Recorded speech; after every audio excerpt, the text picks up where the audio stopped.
আসসালামু আলাইকুম প্রিয় দর্শক। ৭১ টিভি একটা অনলাইন পেজে, মানে ওদের পত্রিকায় ৭১ টিভি, ওনারা নবম পে স্কেল নিয়ে একটা হেডলাইন করছেন যে যে কোনো সময় নবম পে স্কেলের ঘোষণা বা বাস্তবায়ন হতে পারে। কিন্তু একটা বিষয় হলো, জুলাইয়ের ১ তারিখ থেকে কার্যকর হওয়ার কথা থাকলেও এটা কিন্তু এখনো বলবৎ আছে। এই কথার উপরে অর্থমন্ত্রী আমির খসরু মাহমুদ চৌধুরী যে ২০২৬-২৭ অর্থ বছরের ১ জুলাই থেকে যে নবম জাতীয় পে কমিশন বা পে স্কেল, যেটা নবম পে স্কেল, এটা কার্যকর ধরা হয়েছে, তাই যখন গেজেট প্রকাশ করা হোক।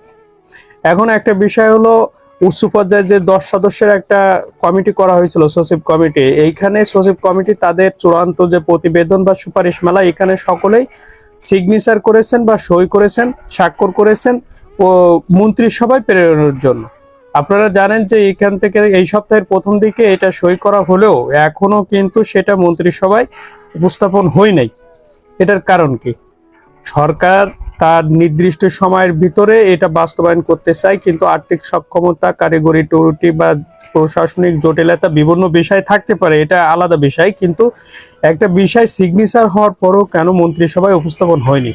আমরা হতাশ হব না, হয়তো এই সপ্তাহে এটা উপস্থাপন হবে, আগামী সপ্তাহে এটা উপস্থাপন হবে মন্ত্রিসভায়। এখন বিষয় হলো যে আমির খসরু মাহমুদ চৌধুরী যেটা বলছেন যে অর্থমন্ত্রী যে ১ তারিখ থেকে এটা কার্যকর হবে, জুলাইয়ের ১ তারিখ থেকে, তাহলে আগস্টের আজকে ২০ তারিখ, কিন্তু এখনো পর্যন্ত গেজেট প্রকাশের কোনো প্রকার নাম নিশানা নাই।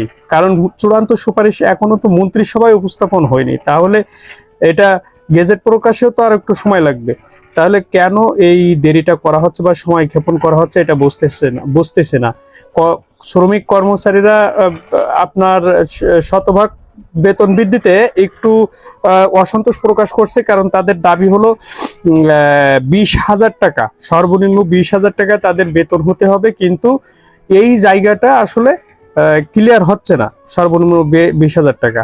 কারণ শতভাগ বেতন বৃদ্ধি করলেই ৮,২৫০ টাকা, ২ দিয়ে গুণ করলে হবে ১৬,৫০০ টাকা, অর্থাৎ শতভাগ।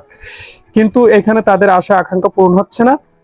তো আমরা চাই যে মাননীয় অর্থমন্ত্রী এই বিষয়টা বিবেচনায় নিয়ে ২০,০০০ টাকা সর্বনিম্ন বেতন করুক এবং দ্রুত গেজেট প্রকাশের ব্যবস্থা করুক। প্রিয় দর্শক, ভালো থাকবেন। ভিডিওটি ভালো লাগলে সাবস্ক্রাইব করবেন।